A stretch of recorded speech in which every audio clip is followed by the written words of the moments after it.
Ruth. Ruth 1. Ruth and Naomi leave. In the days when the judges ruled, there was a famine in the land, and a man of Bethlehem in Judah went to sojourn in the country of Moab, he and his wife and his 2 sons. The name of the man was Elimelech, and the name of his wife Naomi, and the names of his 2 sons were Mahlon and Chilion. They were Ephrathites from Bethlehem in Judah. They went into the country of Moab and remained there. But Elimelech, the husband of Naomi, died, and she was left with her 2 sons. These took Moabite wives. The name of the one was Orpah, and the name of the other Ruth.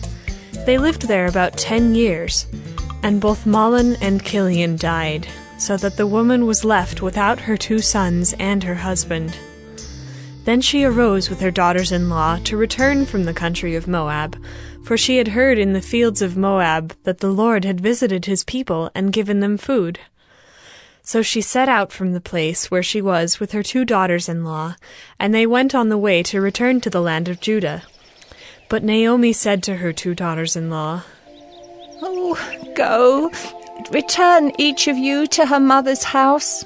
May the Lord deal kindly with you, as you have dealt with the dead and with me. The Lord grant that you may find rest, each of you, in the house of her husband." Then she kissed them, and they lifted up their voices and wept, and they said to her, "No, we will return with you to your people." But Naomi said, "Turn back, my daughters. Why will you go with me?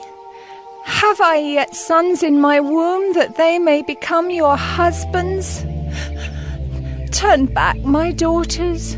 Go your way, for I am too old to have a husband. If I should say I have hope, even if I should have a husband this night and should bear sons, would you therefore wait till they were grown?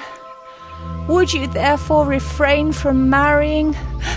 No, my daughters, for it is exceedingly bitter to me for your sake that the hand of the Lord has gone out against me." Then they lifted up their voices and wept again. And Orpah kissed her mother-in-law, but Ruth clung to her. And she said, "See, your sister-in-law has gone back to her people and to her gods. Return after your sister-in-law." But Ruth said, "Do not urge me to leave you, or to return from following you. For where you go, I will go, and where you lodge, I will lodge. Your people shall be my people, and your God my God. Where you die, I will die, and there will I be buried. May the Lord do so to me, and more also, if anything but death parts me from you." And when Naomi saw that she was determined to go with her, she said no more. So the 2 of them went on until they came to Bethlehem. And when they came to Bethlehem, the whole town was stirred because of them. And the women said, "Is this Naomi?" She said to them, "Do not call me Naomi. Call me Mara, for the Almighty has dealt very bitterly with me. I went away full, and the Lord has brought me back empty. Why call me Naomi when the Lord has testified against me, and the Almighty has brought calamity upon me?" So Naomi returned, and Ruth the Moabite, her daughter-in-law, with her, who returned from the country of Moab. And they came to Bethlehem at the beginning of barley harvest.